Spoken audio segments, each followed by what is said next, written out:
Estava navegando no YouTube bem de boas, assistindo um vídeo ou outro, quando eu fui para a página inicial ver quais vídeos o YouTube iria me recomendar. Até que eu me deparei com esse vídeo, um vídeo do Golart com o título Exposed do Pirate Software. Porém, o vídeo era apenas para membros do canal e infelizmente eu não sou membro do Golart. Eu fiquei com muita curiosidade do que se tratava esse Exposed e todo esse caso. Então eu decidi pesquisar eu mesmo no YouTube. Confesso que não encontrei quase nenhum conteúdo aqui no Brasil falando sobre isso. Então, nada mais justo de eu buscar direto na fonte. E foi assim que eu descobri a polêmica e exposed por trás do Pirate Software. Só um adendo, durante a gravação desse vídeo já tem conteúdo brasileiro sobre, então agora é um pouquinho mais fácil de encontrar algum conteúdo, tanto o Golart postou também um vídeo reagindo a outro youtuber fazendo esse exposed, beleza? Mas eu vou trazer as informações aqui para vocês de qualquer forma. Vamos começar aqui com um resumo de quem é o Pirate Software. O Pirate Software é um estúdio indie de jogos sediado no estado de Washington. Abre aspas. Somos um grupo de nerds que gosta de fazer jogos. Fecha aspas. Em uma página no Google é possível encontrar a descrição de cada um dos membros do grupo, mas o que vamos falar hoje é o Thor, ou melhor, Jason Thor Hall. Chamaremos ele de Thor, tá? Que é conhecido como fundador do grupo. E na minha opinião, ele é um youtuber e streamer de jogos também. Além do fato que mais me surpreendeu, ele também é o criador do jogo Earthbound, que falaremos também mais à frente no vídeo. E também ele já trabalhou na Blizzard, cara. Então o cara tem uma bagagem, né? E ele faz lives de WoW, World of Warcraft. Então ele é um jogador também. Apenas para dar um contexto, eu chamarei o indivíduo de Pirate Software, pois quem fez a merda é o mesmo que tá carregando o nome da empresa nas costas. E é ele quem dá seu rosto no canal no YouTube, denominado como Pirate Software, tornando-o responsável por isso. E todas as informações desse vídeo foram retiradas de respostas em 2 subreddits explicando a situação. Eu vou deixar todos os links aí na descrição, tá? Sendo assim, sem mais enrolação, vamos para os fatos. A história tem várias partes. A parte 1 a gente vai falar da masmorra. O WoW, World of Warcraft, é um jogo e ele tem um conteúdo de grupo chamado masmorras, onde os jogadores se unem contra monstros mais fortes que a média. A versão de WoW que Pirate Software estava jogando com outros streamers na época era o WoW Hardcore, que é basicamente se você morrer no jogo, seu personagem estará perdido pra sempre. Você perde tudo que você fez. É tipo o hardcore do Minecraft. E o que pode ser prejudicial, pois atingir o nível máximo pode levar até 100 horas, mano. Então, pensa, você gasta mais de 100 horas pra atingir o nível máximo e você morre e perde tudo. É bem complicado. O Pirate Software fazia parte de um grupo na masmorra quando tudo aconteceu. O grupo acidentalmente atraiu a atenção de vários grupos de inimigos e de um chefe, e foi tomada a decisão de fugir. No hardcore, quando o pessoal fala em fugir, eles se retiram de combate, ajudando uns aos outros a sobreviver, seja curando ou incapacitando os inimigos quando todos correm juntos. Então é de extrema importância, notem isso, é de extrema importância um mago, por exemplo, curandeiro, curar seus aliados enquanto eles estão fugindo, tá? O Pirate Software, ele interpreta um mago, e ele fugiu sem ajudar. Snappy, just run. I can help a lot. Yep. Pirate, why are you walking, bro? What are you talking about? Why am I walking? Look This at is my mana. savageable. Come on, Innervate you? man. Foi-lhe dito para voltar para ajudar a equipe, mas ele se recusou e disse que estava sem mana, recurso necessário que é para conjurar magias, né? No entanto, isso era mentira, pois ele tinha 2 itens com ele que podem regenerar mana e ele desperdiçou mana intencionalmente quando foi chamado. O resultado final é que ele e alguns outros sobreviveram, enquanto outras 2 pessoas perderam seus personagens. No final das contas, todo mundo cometeu erros naquela masmorra, mas isso faz parte do jogo, né? Você lida com os erros, assume a responsabilidade e tenta consertá-los. O Pirate Software se recusou a assumir qualquer responsabilidade e disse que não tinha culpa. Oh, I'm You can at least 100% in try a danger. Frost Nova. Like, 100%. no, you're not. No, 100% in danger. When your shot color says run, it's time to run, you run. That is how that works.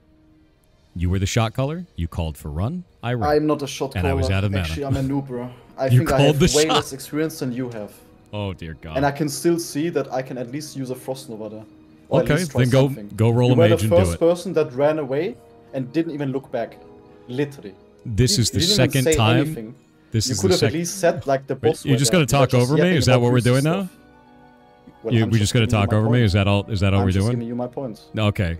Isso causou uma reação cada vez maior, né? O pessoal ficou mais bravo com ele ainda, pois as pessoas podiam simplesmente assistir o vídeo e ver ele desperdiçando mana intencionalmente e não regenerando quando podia. Portanto, o Pirate Software não só não assumiu a responsabilidade, como as pessoas perceberam que ele intencionalmente escolheu não ajudar seu grupo quando poderia. Isso se agravou ao longo de alguns dias. Ele escolheu falar com Asmongold, que é também um youtuber streamer naquela época, e o que causou ainda mais reação, já que Asmongold é uma figura controversa. Depois de falar sobre isso uma vez, ele optou por não falar sobre sua transmissão com Asmongold desde então. Pirate Software não só disse anteriormente que mago é uma classe que pode salvar pessoas, e basicamente criticou outros jogadores de mago na transmissão, como também há clipes dele sendo extremamente ofensivo e agressivo com um novo jogador de mago na transmissão, dizendo coisas como: tinham 2 magos? Eu não percebi, enquanto menosprezava outro jogador. Isso só agravou mais ainda seus problemas comportamentais. Por causa desse incidente, outras informações sobre Pirate Software começaram a se espalhar e as pessoas começaram a investigar. Um clipe do Pirate Software foi revelado no jogo Ashes of Creation, outro MMO que ele divulgou intensamente. Nesse clipe, ele e seu grupo estão em uma invasão, semelhante a uma masmorra do WoW, só que maior. O Pirate Software lança um feitiço e acidentalmente atrai a atenção de monstros que mataram algumas pessoas do seu grupo. Isso não é hardcore, tá? Os personagens não são perdidos, mas alguns itens são. O Pirate Software imediatamente fica furioso e diz que quem atrair a atenção desses monstros adicionais será expulso, pois esse tipo de coisa não deveria acontecer, sendo que foi ele mesmo, né, que chamou a atenção dos monstros.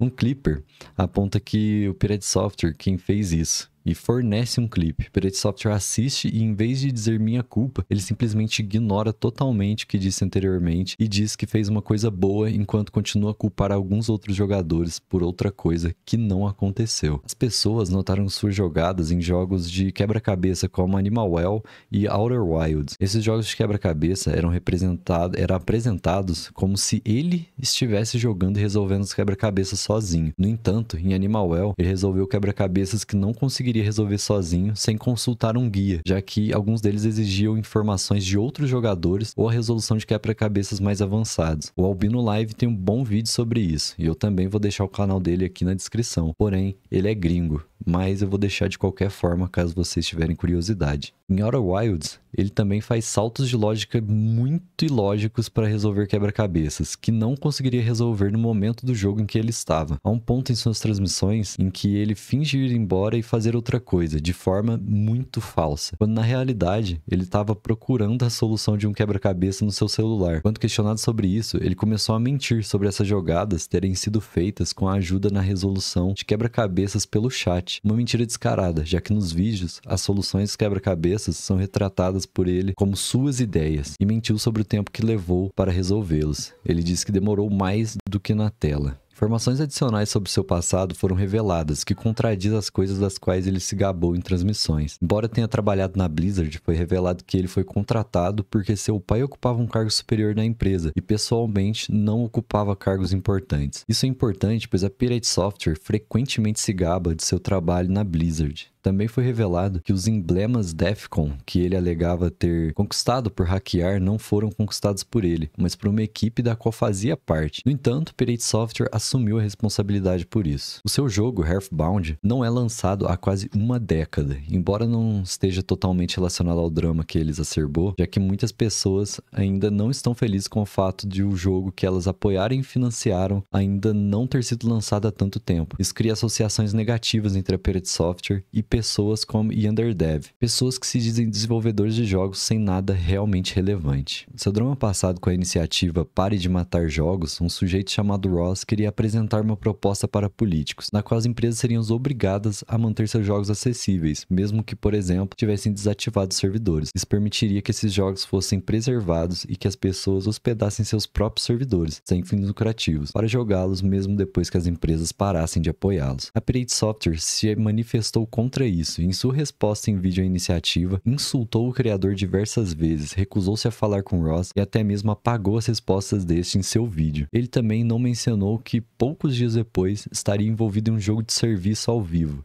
tornando sua opinião tendenciosa. E aqui a conclusão: é uma avalanche iniciada por uma pequena pedra. Seu comportamento no WoW foi percebido como arrogante e como uma falta de vontade de assumir responsabilidades. Ele continuou a insistir em não ter culpa. Com o tempo, mais e mais informações sobre seu padrão de comportamento surgiram, mostrando às pessoas que o Pirate Software não é como em seus vídeos ou shorts que ele o apresentam. Em vez disso, parece ser muito egocêntrico a ponto de não apenas mentir, mas também atacar outras pessoas e apagar evidências do que aconteceu apenas para manter seu ego intacto. O que era apenas um pequeno floco de neve se tornou uma avalanche, tudo por causa de seus comportamentos ofensivos e todas as mentiras que eram contadas em diferentes jogos jogados. Ele se fazia de inteligente, contando mentiras e mais mentiras apenas para ter seu ego inflado. O que começou como apenas uma jogada ruim no WoW evoluiu para basicamente desmascarar o Pirate Software como uma pessoa muito mal comportada que muitas pessoas não suportam mais. Mas e você? Qual a sua opinião sobre esse caso todo? Acha justo o hate que ele vem tomando por conta das suas atitudes? Ou acha que isso foi longe demais e é um problema simples? Deixem nos comentários que eu quero saber. E é esse o Exposed do Pirate Software.